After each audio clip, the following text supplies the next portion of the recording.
Ross, after that defeat, what's the mood like and what's been the response from the playing group? Playing groups are really resilient. We own it. Incredibly disappointed.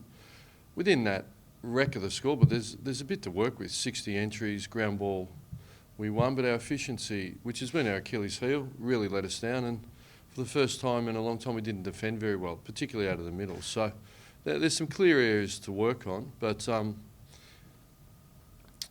our body of work for the year has been incredibly strong. We've had some wonderful victories against Port Adelaide, Brisbane, GWS and Collingwood. That all sit in the upper echelons of the ladder. So the last 3 weeks has been a challenge for us. Certainly we believe in our system. There's been some personnel changes that we need to work through. We're confident we'll come out on top. But to be honest, today's Wednesday. We put that in the bin and moved on Monday, Tuesday. We reviewed it and with those focuses. And we're really keen to get down to Hawthorn and have another opportunity to improve. So it's as simple as that for us. You mentioned those wins that you had, but you've also had those losses. Is your depth just not good enough right now to cover big losses of key players? Well, we're finding out, aren't we, that people are getting opportunities, and particularly but we want to be a no-excuse footy club.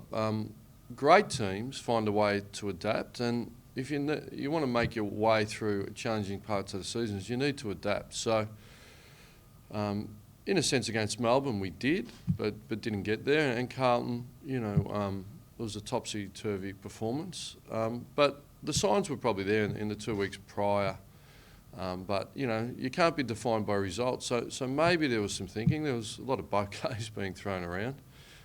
So it's never as good, but sometimes that can lull a group and think you're travelling better than what you are. But the real lesson is whether you're a Brownlow medalist or you're a first game player or you're a coach that's been to grand finals, and it doesn't matter where you are in this business and in all business, you're only as good as your next moment.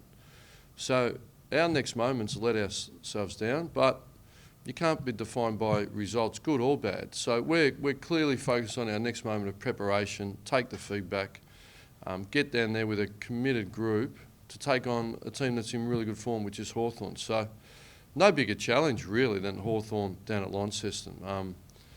But we're really keen, and I'm really keen. We can't get on the plane quick enough really to accept the challenge and aim to redeem our performance in our season. When that fight beyond the plane, he was battered and bruised against Carlton and then had his shoulder strapped in the derby. He got through the game. Yeah, 100% he'll be there. He actually feels pretty good. He probably went in last week a little bit sorer than we'd like, but once you're out there, and that doesn't use any excuse, and we don't. So, and I don't. It's a game where you can write your own story. We felt we've been doing that strongly. My job's to lead a young group under pressure, and there's a lot of pressure in a two-team town. And we got put to the sword by the reigning premier. So my job's to lead them and give them strong direction. I feel we come out of the review and the players felt they had a strong platform to bounce off and move forward. Season's alive, but we really just got to take care of the process and improve our football. So yeah, really keen. My job's to lead. I feel I have great experience in that. We make great inroads. We don't want the season. This is the hardest, grinding part of the year.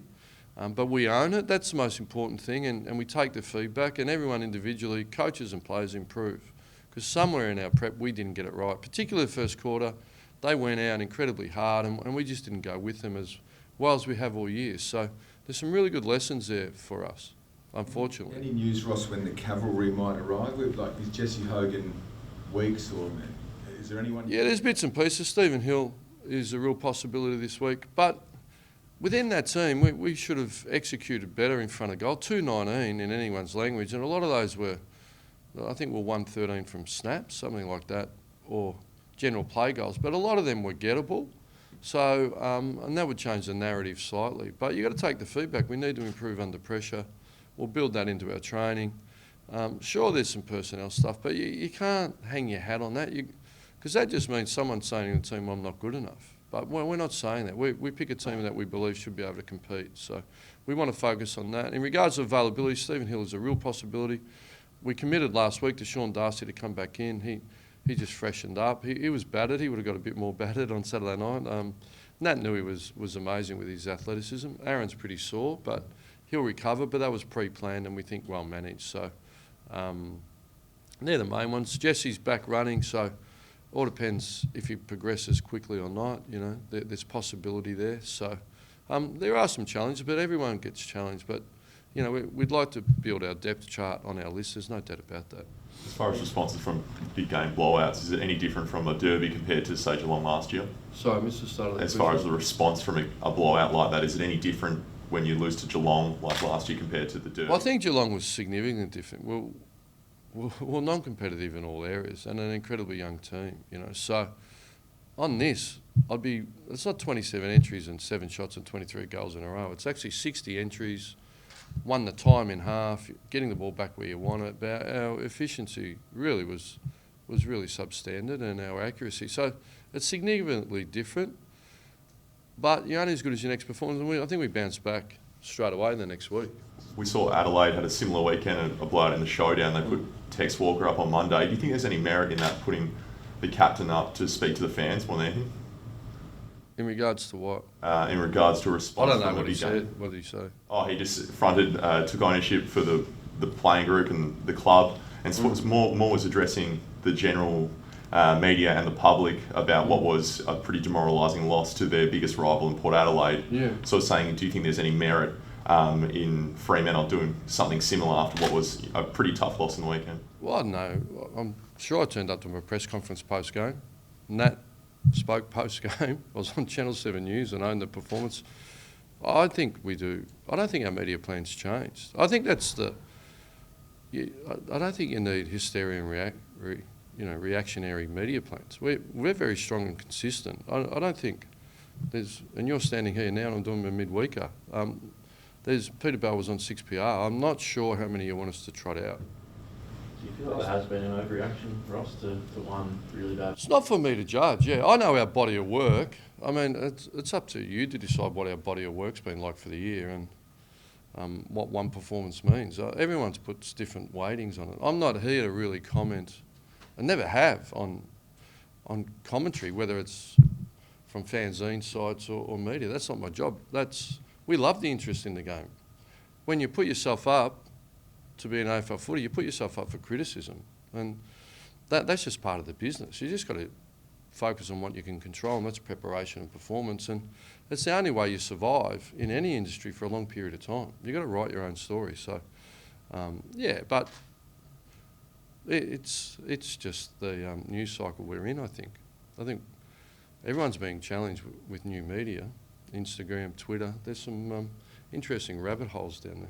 So do you jump online and look at the petition that's been put up about Ross Lyon and he's not the right man for the job, and see how many numbers are voting? I'm not sure how many numbers are relevant. I've heard the noise. I think it's just hyperbole.